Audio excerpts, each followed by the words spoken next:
Friends welcome back to my YouTube channel. ఇదిగోండి, ఇది నా గ్యాస్ స్టవ్. నా గ్యాస్ స్టవ్ ఒక స్టోరీ ఉంది, అది మీకు చెప్దామని చెప్పి దీనికోసం వీడియో తీసాను. ఏంటి అంటారా, ఇదేమో 4 స్టవ్స్ ఉన్నాయి కదా ఇవి.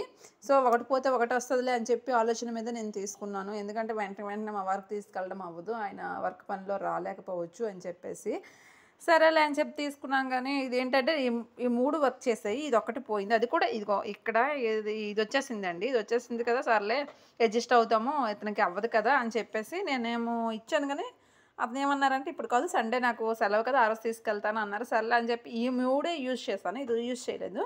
ఇది అలా వదిలేసి దీని మీద నేను రైస్ ఏదో సంథింగ్ పెట్టాను, టిఫిన్ అనుకుంటా. మార్నింగ్ పెట్టేసరికి ఇందులో వెళ్ళి ఈ లోపల వెళ్ళి ఎగ్ వచ్చేసింది.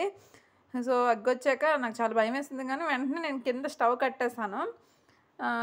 స్టవ్ కట్టేశాక తీసుకుని వెళ్తే ఓన్లీ 50 రూపీస్తో ఇదంతా ఈ ప్లగ్ నీట్గా వేసేసి మొత్తం నట్టంతా బిగించేశారు. కానీ ఎవరైనా సరే నా అలాగా కాకుండా ఇలా 4 స్టవ్స్ తీసుకునేటప్పుడు ఏం చేయాలి అంటే, ఏ చిన్న రిపేర్ వచ్చినా సరే వెంటనే చేయించుకోండి. అందులో లెగ్ వచ్చేసేటప్పుడు చిన్నపిల్లలు కట్టారంటే, మా పిల్లలు నా దగ్గర లేరు కాబట్టి సరిపోయింది, ఉంటే మాత్రం చాలా ప్రమాదంగా ఉన్నాను.